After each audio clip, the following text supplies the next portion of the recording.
Let's move on to Royals Reds. Very excited when my capping links up with Nolly Knows, and it happened right here with Royals Reds. We're going to get into exactly what bet we are on both together in a second. Royals 7-11, 3-7 on the road. Reds 8-9, 4-5 on the road. 4-5 at home. 86 Fahrenheit, mostly cloudy. 5 miles per hour, sideways right across the diamond. Royals are smashing lefties.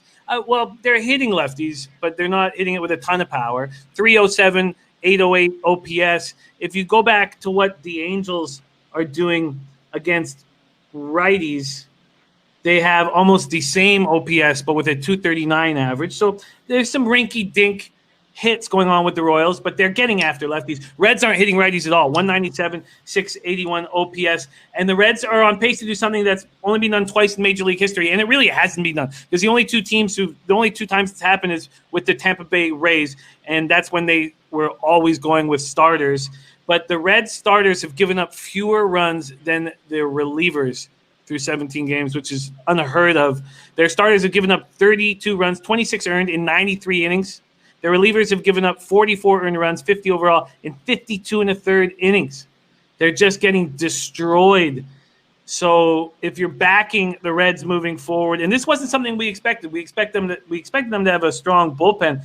They have to be back first 5. And then we have Wade Miley coming back to the active roster after a 10-day stint on the IL, strained left groin. Only started the season. He allowed 5 earned runs in 1 2/3 against the Cubs. He's been good against the Royals in his career, 5-2, 3.38 ERA. And Brad Keller looked like a stud in his first start off of COVID. He looked very good.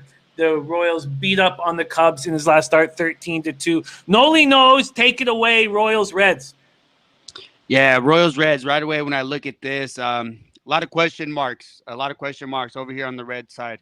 Wade Miley, yeah, like you said, he had that growing issue. Something that he mentioned that is actually it snuck up on him close to before the start. He tried to just stick it out and go through it, and he wasn't able to. Just needed a few days of rest, is what he says. But when you look at it, if you look at the start, you can tell he wasn't able to push off very, very well.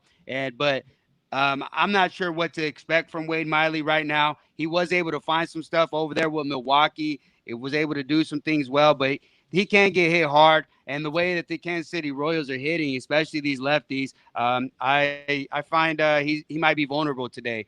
Kansas City is 3rd in batting average. They're 13th in runs. 13th in run. They're 8th in slugging.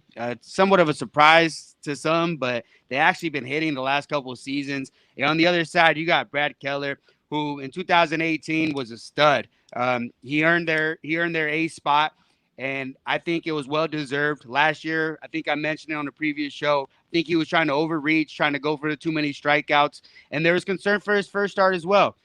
He got pushed back just for little injury concerns, but he looked really good. He looked really dominant. And the way that these bats are for Kansas City are looking, I think I got an advantage here against the lefties. Like you said, batting 306 against the lefties. I think they get to Wade Miley early, and I think Keller looks good again. I'm taking Kansas City first 5 money line here. Same here. Kansas City first 5 money line -110. And I'd go as far as to say it's my favorite look on the baseball card. At this point with my action, unless something is illuminated to me over the next breakdown. This is my favorite look on the card. Royals first 5 -110.